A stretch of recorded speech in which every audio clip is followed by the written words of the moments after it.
শ্রদ্ধাঞ্জলি শ্রদ্ধেয় দেবপ্রসাদ ব্যানার্জি দাকে। দাদা জয় গুরু।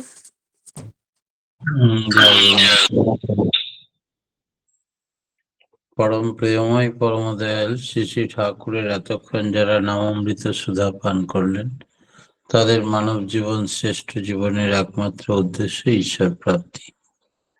ঈশ্বর প্রাপ্তি এই জীবনে কি করে সম্ভব যেন হয়, তার জন্য কাতর প্রার্থনা জানায় দয়ালের রাঙারাতুল চরণে। আমরা বলে থাকি প্রত্যেক দিনই সৎসঙ্গের পরে জনতা জনার্দন। জনতার মধ্যে কি রয়েছে যে তাকে জনার্দনের সঙ্গে তুলনা করা হয়? ঠাকুর বললেন, সাধারণ মানুষ যতই ক্ষুদ্র হোক, তার মধ্যে রয়েছে বিরাটের প্রতিচ্ছবি। তাই সে জানতে পারে, বুঝতে পারে, উপভোগ করতে পারে সবকিছু। ওই যে বলে, যা আছে পিণ্ডে তা আছে বিশ্ব ব্রহ্মাণ্ডে। এটা একটা জব্বর কথা। আজকে পৃথিবী কাকে কেন্দ্র করে ঘোরে? সূর্যকে কেন্দ্র করে। তাই সূর্যকে ছেড়ে দিয়ে কক্ষচ্যুত হয়ে পৃথিবী ঘোরে না। যদি কোনো নিয়মের এই ব্যত্যয় বা ব্যতিক্রম করত, তাহলে পৃথিবী ভেঙে টুকরো টুকরো হয়ে যেত। পৃথিবীর মধ্যে কত আসে, ঝড় ঝঞ্ঝা, ভূমিকম্প, অতিবৃষ্টি, অনাবৃষ্টি, কিন্তু পৃথিবী সবতেই স্থির অচল হয়ে আছে। কারণ হচ্ছে ওই কেন্দ্রে সূর্য থাকা। বিশ্ব ব্রহ্মাণ্ডে যা আছে, আমাদের দেহভাণ্ডেও তাই আছে। অর্থাৎ দেহভাণ্ডে অনেকগুলো কোষ বা সেল দিয়ে একটা মানুষের শরীর তৈরি। এই অসংখ্য কোষ আর সেলগুলোর প্রত্যেকটির কেন্দ্রে আছে একটা নিউক্লিয়াস। এই নিউক্লিয়াসকে কেন্দ্র করেই কোষগুলো সজীব থাকে, সুস্থ থাকে। যদি তার কেন্দ্র থেকে বিচ্যুত হয়ে যায় বা সেই কোষগুলো, তখন সেগুলো হয় ডেড হয়ে যায় অথবা টিউমার সৃষ্টি হয়। এই টিউমার থেকে ক্যান্সার হতে পারে, ক্যান্সার থেকে মৃত্যু পর্যন্ত হতে পারে।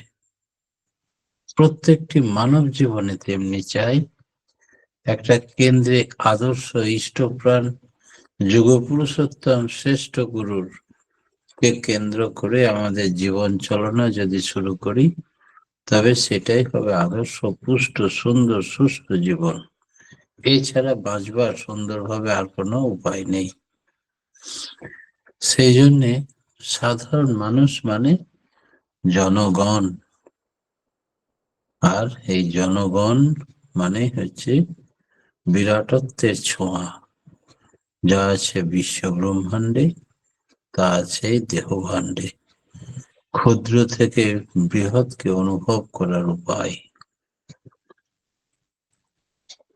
ভগবান শ্রীকৃষ্ণ বলছেন গীতায় ৮ম অধ্যায়ে শেষের দিকে, শ্রীকৃষ্ণ অর্জুনকে বলছেন, আমার কথা অতপস্ক অভক্ত শুনতে অনিচ্ছুক, আমার প্রতি আসূয়া পরায়ণ লোককে বলবে না।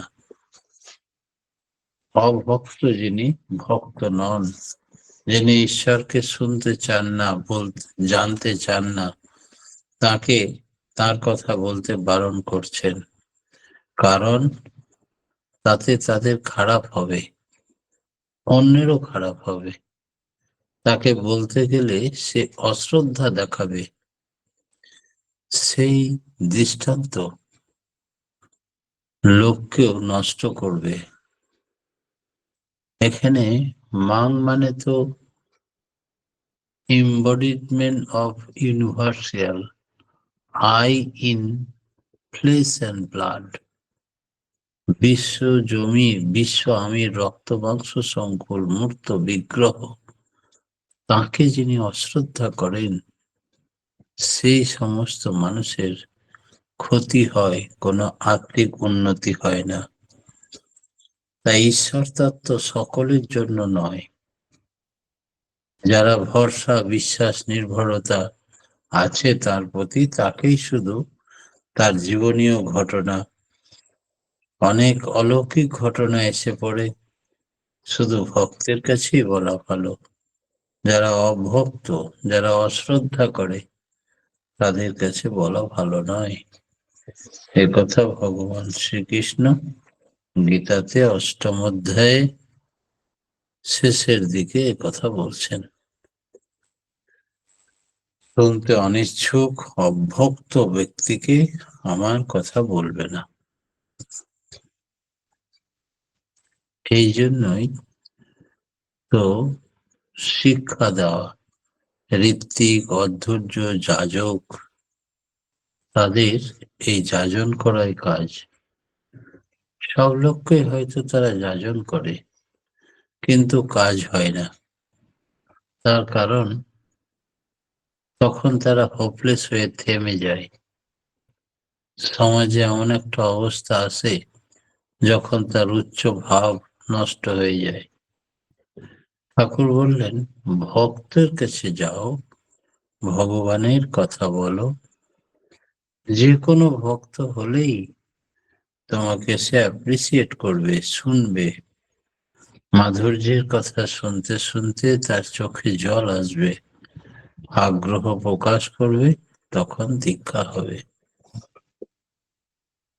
তাই তোমরা আগে নিজেরা অর্গানাইজ হও, সংগঠিত, মানে প্রত্যেকটা ইউনিভার্সাল ব্যক্তিকে যেভাবে তাঁর হয়ে বলি দেবে, সেই আদর্শ পরিপূরণ করার জন্য নিয়োজিত করতে হবে।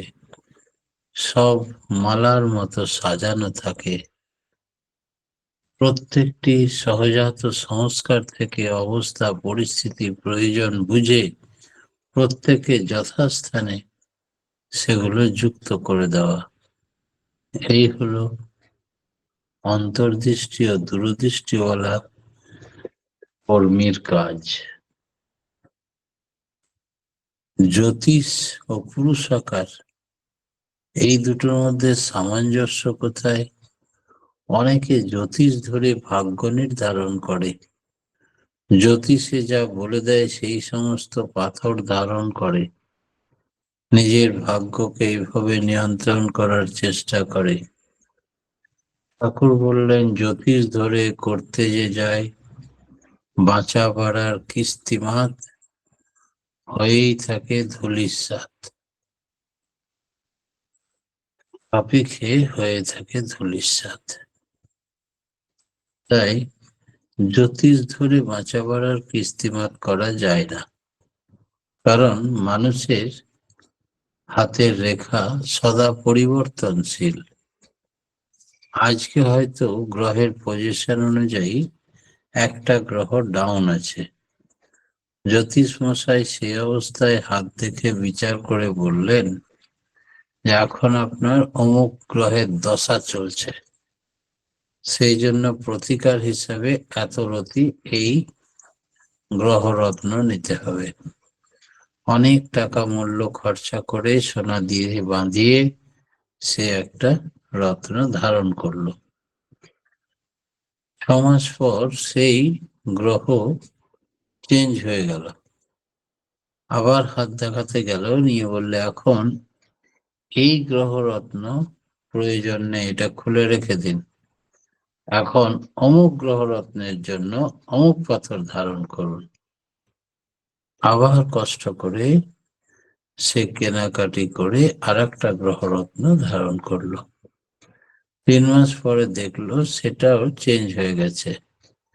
এইভাবে প্রত্যেক মানুষেরই গ্রহের অবস্থান অনুযায়ী তার প্রভাব হাতে চেঞ্জ হতে থাকে।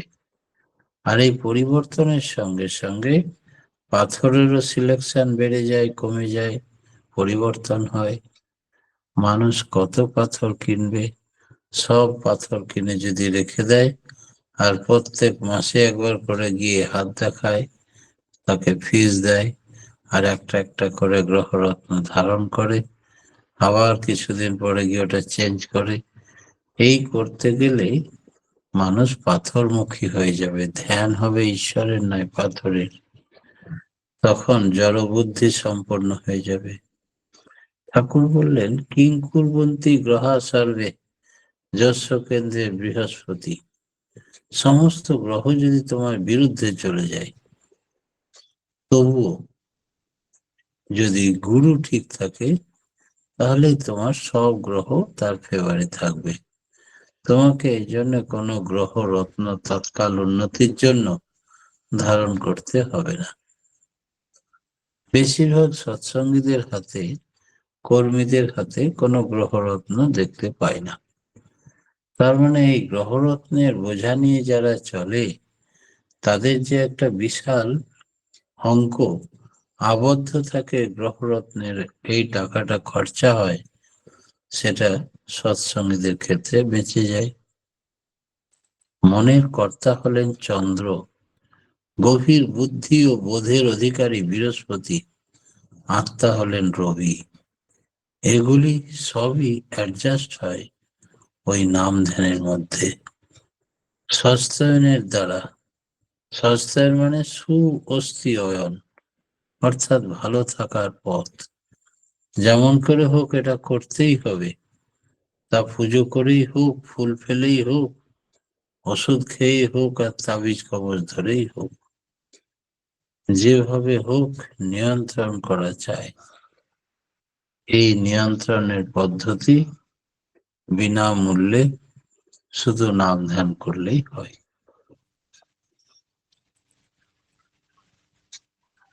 যোগ্যতা আমাদের কেমন হওয়া উচিত?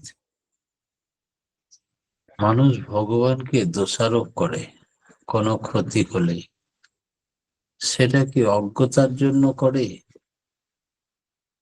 তা মানুষ নিজেকে অজ্ঞ বলে দোষারোপ করে না। কাউরির হয়তো ছেলে মারা গেল, সর্বপ্রথম ঈশ্বরের কাছে কেঁদে তাকে দোষারোপ করে বলে, তুমি আমার ছেলেকে নিয়ে নিলে, তোমার মতো এত নিষ্ঠুর আর কেউ আছে? তুমি কি পাষণ্ড? আরো কত কি বলে। বরং নিজেকেই সে খুব যোগ্য মনে করে। সে ভাবে আমি খুব বিজ্ঞ, আমি যা বলছি ঠিক বলছি বলে সে একেবারে শ্রেষ্ঠ পুরুষ যিনি, তার জন্য হয়তো সুখ শান্তি থাকাকালীন কখনো তার পুজো পাঠ, আদর অভ্যর্থনা, সৎসঙ্গ দেওয়া এসব কিছু করে না, কিন্তু কোনো ক্ষতি হলে ঠাকুরকে ছাড়েন না। এই রকমের সংখ্যাই বেশি। তাতে জানতে হয় যে সে সুকেন্দ্রিক নয়, নচেত বা তিনি হয়তো হাউসবাজির মতো। হাউসবাজি এমনি তো কম নয়, তুবড়ি যখন ফাটায় তখন কি কম জেল্লা হয়? কিন্তু সুকেন্দ্রিক না হওয়ার কারণে আবার দপ করে নিভে যায়। তাই হয়তো ক্ষণকাল সে ঠাকুরের ইষ্টমুখী হয়েছিল, কন্টিনিউটি তার নেই। অথচ পূর্ব পূর্ব জন্মের কর্মফল সম্বন্ধে সে জানে না। ঈশ্বর পরমপিতা, তিনি কখনো কাউরির ক্ষতি চান না। তিনি শুধু বাঁচা বাড়ার মন্ত্রে দীক্ষা দিতে এসেছেন, আমাদের সকলের কল্যাণকারী তিনি। আর তাকেই আমরা যদি দোষারোপ করি, তিনি যদি সেই কথাগুলো শুনে বিমুখ হয়ে যান, তাহলে আমাদের কি হাল হবে? আমাদের তো বেশ কিছুকাল বেঁচে থাকতে হবে। তিনি দেশ দুনিয়ার মালিক, এই মালিকানার অধীনেই থাকতে হবে। তাহলে তাকে বিগড়ে দিয়ে লাভ কি হবে?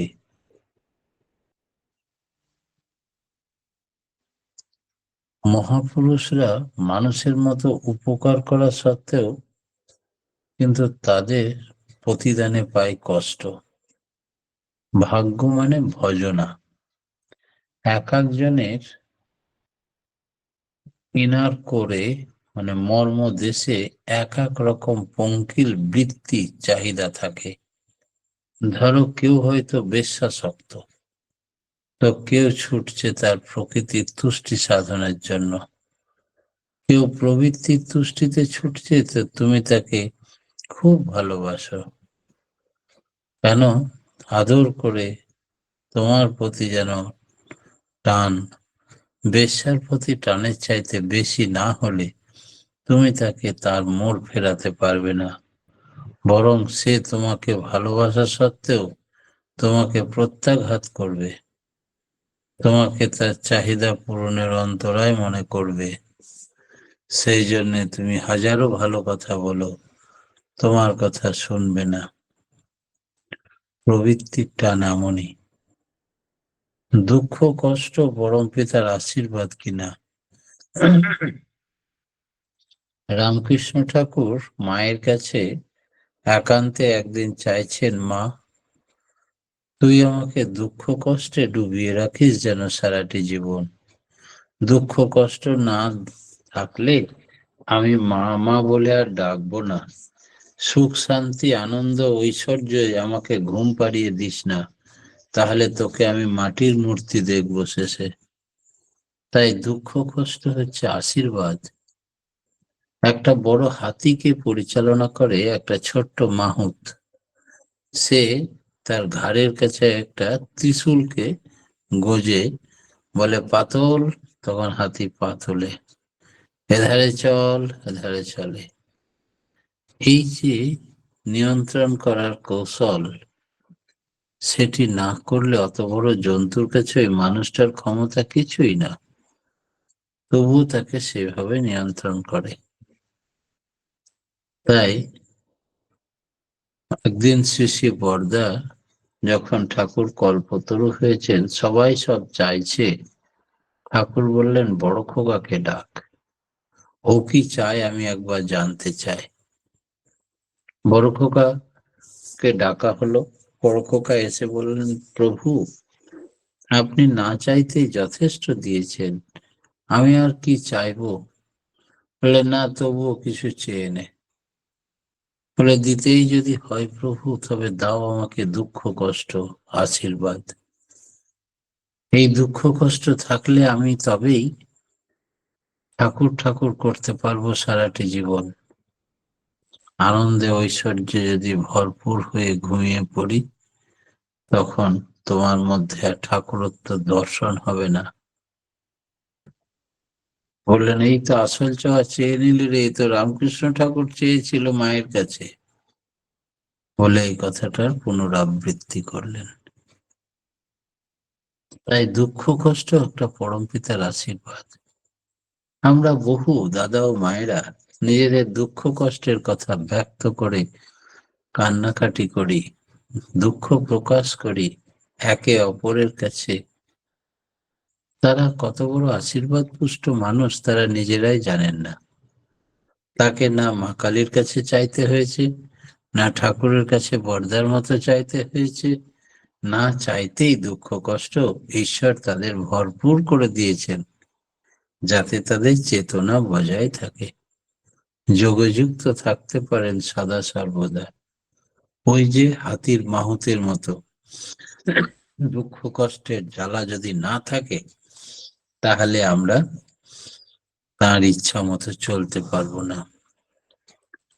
সেই জন্য দুঃখ কষ্ট অভিশাপ নয়, আশীর্বাদ। শুধু বোঝার ফের, ঠিক মতো বুঝতে পারলেই হয়। তাই ঠাকুর বলছেন, ধরুন রাত 11টার সময় আপনাকে বললাম, রাবড়ি নিয়ে আসুন দেখি। এই রাতে এখানে ওখানে বাজারে গিয়ে রাবড়ি আনার জন্য আপনি প্রচন্ড পরিশ্রম করলেন। রাস্তায় আপনার কষ্টও হবে, অন্ধকার, লোডশেডিং হয়ে গেছে হয়তো, খালি উজট ফেটে পড়ে যাচ্ছেন, মাথার ঘাম পায়ে ফেলে তখন আপনি রাবড়ির দিকে ধ্যান আছে, আমাকে খেতে দিতে হবে, টাইমে ফিরে আসতে হবে। তারপর রাবড়ি মিষ্টির দোকান বন্ধ হয়ে গেছে, মালিক কোথায় থাকে খোঁজ করে দোকান খুলিয়ে নিয়ে এলেন, আমি খেলাম। আপনার তখন খুব সুখ হলো, মহাসুখ, পরম পিতার ভোগে লেগেছে। তখন সমস্ত দুঃখ কষ্ট সব মোচন হয়ে যায়, আর কোনো কষ্ট বোধ থাকে না। এই প্রলোভনই মানুষের কাছে কষ্ট, আর কষ্ট থাকে না। জীবন চালানো ঠিক তাই, সবটাতে যদি প্রভুর কাজে লেগে যায়, তখন দুঃখ কষ্টটা আর দুঃখ কষ্ট নয়। কিন্তু ভালোবাসা যেখানে নেই, যেখানে বাধ্য করে চলতে হয়, তখন পা যেন এগোতে চাইবে না, বিরক্তি আসবে, কষ্ট মনে হবে, হয়তো খানিকটা দূরে গিয়ে ঘুরে চলে এলো, পেলাম না, দোকান বন্ধ হয়ে গেছে, ইত্যাদি কত কথা বলবে। তাতে হয়তো পরমপিতার ভোগে লাগলো না, এতে আপনি শান্তি পাবেন না। এই যে মানসিক তুষ্টি বা শান্তি পাওয়া এবং না পাওয়া, করা এবং ফাঁকি দেওয়া না করা, এই দুটোর খোঁচা লেগে থাকবে সারাটি জীবন। যে পরমপিতা একবার সুযোগ দিয়েছিলেন, আমি হেলায় হারিয়েছি, ফলে বাড়ি ফিরেও হয়তো 3 দিন অসুখে পড়ে গেলেন। আসল জিনিস লাভ, অ্যাডহারেন্স এবং ইন্টারেস্ট, ভালোবাসা, নিষ্ঠা এবং অনুরাগ, এই 3টি থাকলে তবেই দুঃখ কষ্ট কে পরমপিতার আশীর্বাদ বলে মনে হবে। ভালোবাসা, নিষ্ঠা, অনুরাগ না থাকলে তখন তাতে বিরক্তি এবং কষ্ট মনে হবে। সেই জন্যে পরমপিতার কাছে সকলে তার কথাগুলো মেনে নিতে পারতেন না। ধর্মস্য তথ্যং মহাযান যেন গত সপন্থা, মানে কি? ধর্মস্য তত্ত্বং নিহিতং গুহায়াং মহাযান যেন গত সপন্থা। শ্রী ঠাকুর বললেন, ধর্মের তত্ত্ব বা তাপত্য সাধারণ মানুষের বোধের বাইরে, কারণ এটা ধরে নেওয়া চলে উপলব্ধির দ্বারা, ধর্ম অনুভূতির উপর। এইটি ধর্মের প্রাণ মর্ম কথা। ধর্ম বলে কাউকে বোঝানো যাবে না, ধর্ম উপলব্ধি করতে হয়। তার আগে পর্যন্ত আমাদের বোধের কাছে ধরা পড়ে না। এক কথায় বলা চলে, তা তখনও পর্যন্ত আমাদের কাছে সুপ্ত, লুপ্ত, গুপ্ত থাকে। মহাজন মানে দাদা, পরম পিতার রাঙারাতুল চরণে অতি প্রত্যেকে সার্বিক মঙ্গল প্রার্থনা জানিয়ে আজকের মতো আমার ক্ষুদ্র বক্তব্য এখানে শেষ করলাম। জয় গুরু। জয় গুরু দাদা। আজকে খুব সুন্দর ঋষি ঠাকুরের কথা শুনলাম আপনার মুখ থেকে। ভরসা, বিশ্বাস, নির্ভরতা থাকা চাই তার প্রতি। জ্যোতিষ ধরে গ্রহের পরিবর্তন করা যায় না। নাম ধ্যান করলে গ্রহ বিপাক কেটে যায়। সস্তায় নিলে ভালো থাকা যায়। সুকেন্দ্রিক হতে হবে। পরমপিতা সবার কল্যাণকারী, তিনি বাঁচা বাড়ার মন্ত্র দেন। দুঃখ কষ্ট না থাকলে ঠাকুরকে বোঝা যায় না। ভালোবাসা, নিষ্ঠা, অনুরাগ থাকলে দুঃখ কষ্টকে পরমপিতার আশীর্বাদ বলে মনে হয়। আর ধর্ম অনুভূতির উপর। খুব সুন্দর আমরা আলোচনা শুনলাম, আমরা সমৃদ্ধ হলাম। পরমপিতার আমরা আতুল চরণে আপনার এবং আপনার পরিবার পারিপার্শ্বিকের সবার সুদীর্ঘ নিরোগী সচ্ছল জীবন কামনা করি। খুব ভালো থাকুন দাদা, সুস্থ থাকুন এবং পরমপিতাকে নিয়ে আনন্দে ভরপুর হয়ে থাকুন, এই কাতর প্রার্থনা দয়ালি রাঙার আতুল চরণে। জয় গুরু। দাদা, ওই যা আছে বিশ্ব ব্রহ্মাণ্ডে তা আছে দেহভাণ্ডে, এই কথাটা আরেকবার মিস করে গেছি। ওটা যদি রাত্রেবেলা আরেকবার রিপিট করেন তো ভালো হয়। জয় গুরু দাদা। এখন আমার আয়ুষ আর পুলকিত, বলো আয়ুষ, পুলকিত, কে কে আছো? আছো কেউ যুক্ত?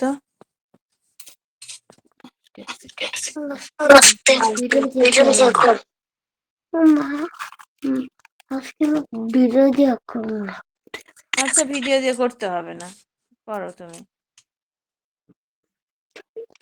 জয়গুরু জয় গুরু। দেখো ওর কাছে সেবে দিয়েছে ওরা।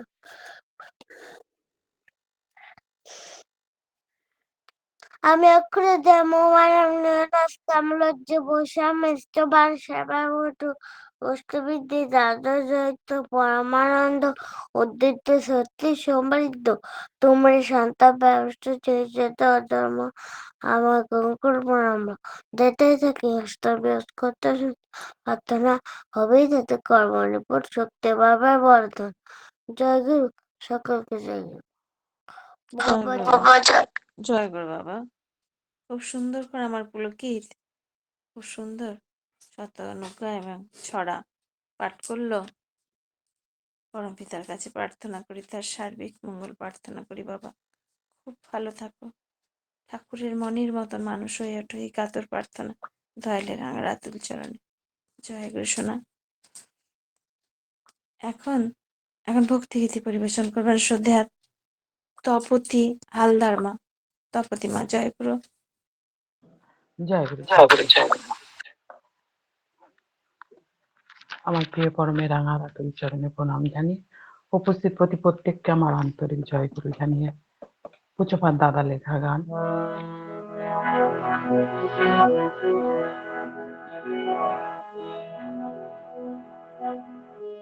কিছু তো যাবে না সাথে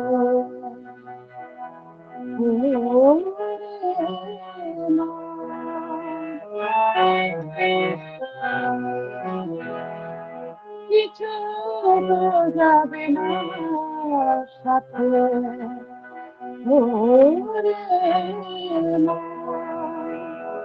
কিছু তো যাবে না সাথে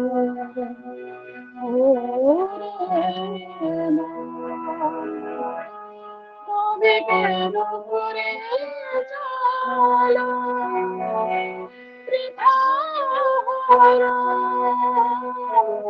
তবে কেন করে চলো বৃথা হলো?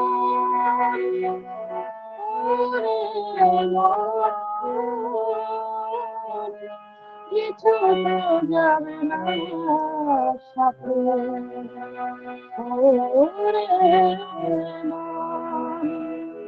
কিছু তো যাবে না সাথে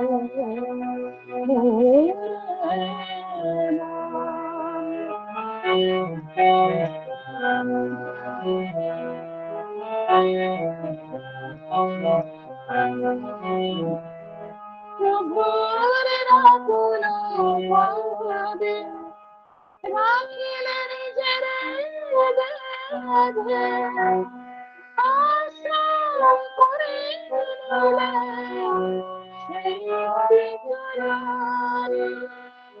প্রভুর রাতুল পদে রাখিলে নিজের বেঁধে আশ্রয় করে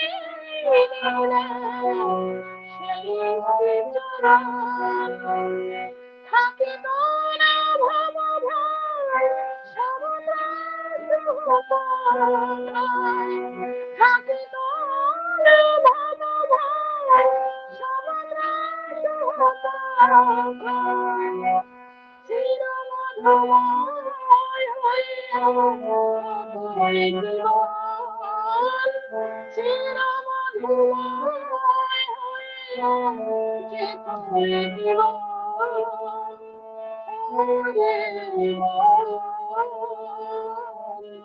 কিছু যাবে না সাথে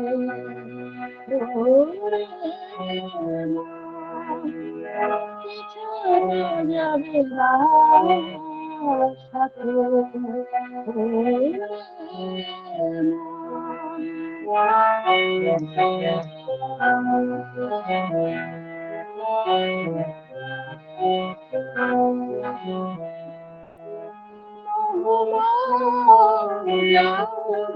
ভুলে হিংসাদে যাবলে শুধু মাথা ধরে করায় সদা বিচরণ বহুমান যাবলে হিংসাদে যাবলে শুদ্ধ মাথা ধরে করায় সদা বিচরণ প্রভুর সেবার তরে আপনারে করে প্রভুর সেবার তরে আপনারে করে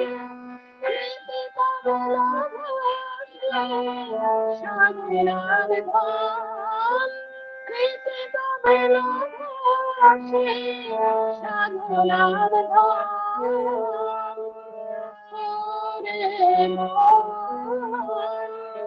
কিছু যাবে না সাথে কিছু যাবে না সাথে তুমি করে বৃথা তুমি করে বৃথা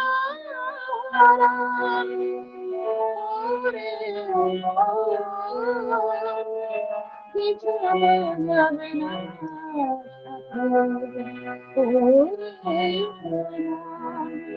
কিছু যাবে না